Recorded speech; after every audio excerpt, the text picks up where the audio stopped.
السلام علیکم ورحمۃ اللہ وبرکاتہ نحمدہ ونصلی علی رسولہ الکریم اما بعد فاعوذ باللہ من الشیطان الرجیم بسم اللہ الرحمن الرحیم۔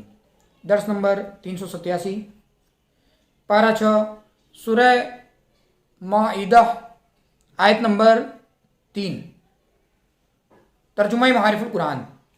حرام کر دیا گیا تم پر مردار اور خون اور سور کا گوشت، اور جس پر ذبح کے وقت نامزد کیا گیا غیر خدا، اور جھٹکا اور چوٹ کھایا اور گر پڑا اور سینگ مارا، اور جس کو کسی درندہ نے کھا لیا ہو مگر ان میں سے جس کو تم نے مرنے سے پہلے ذبح کر دیا، اور جو ذبح کیا گیا بتوں کے اڈوں پر اور پاسوں کے ذریعہ بانٹنا، یہ گناہ ہے۔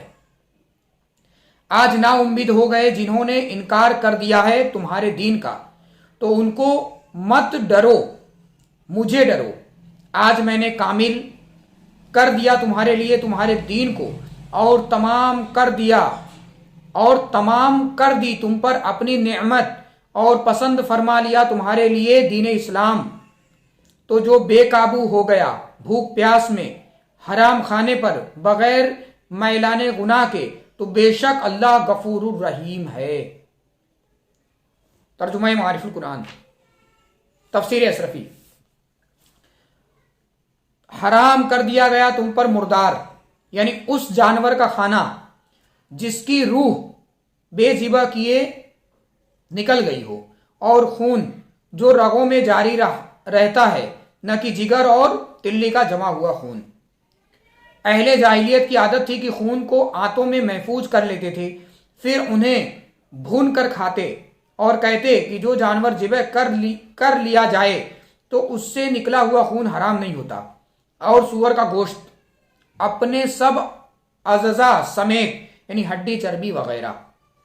سور چونکہ ناجس العین ہے، اس لیے اگر اسے ذبح بھی کر دیا جائے جب بھی اس کا گوشت ناپاک ہی رہے گا۔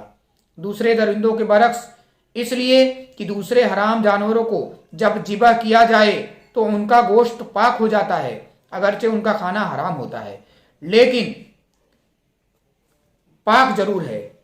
یہی وجہ ہے کہ اگر ایسا گوشت پانی میں گر جائے تو پانی ناپاک نہیں ہوگا، بخلاف خنزیر کے گوشت کے جو ذبح کے بعد بھی ناپاک ہی رہتا ہے، اس لیے کہ وہ نجیس عین ہے۔ اس مقام پر خاص کر کے خنزیر کے گوشت کی حرمت کا ذکر اس لیے بھی ہے کہ بہت سارے کفار خنزیر کے گوشت کے بہت کھگر یعنی چاہک تھے۔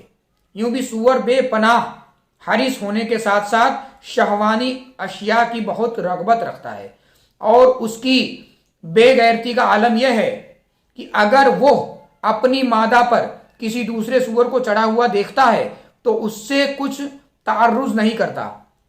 انہی وضوع کے پیش نظر انسان پر لازم ہے کہ اس کے کھانے سے پرہیز کرے، تاکہ اس کی عادتوں خصائل اس میں پیدا نہ ہو جائے۔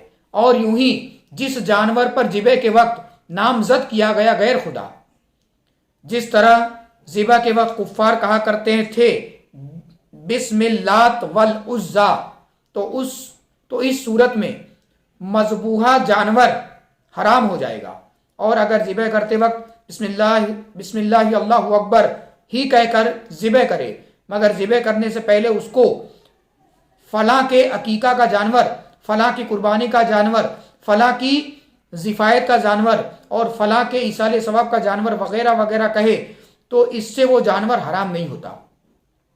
بلکہ اگر بالفرض کفاروں نے کسی جانور کو بتوں کے نام پر جوڑ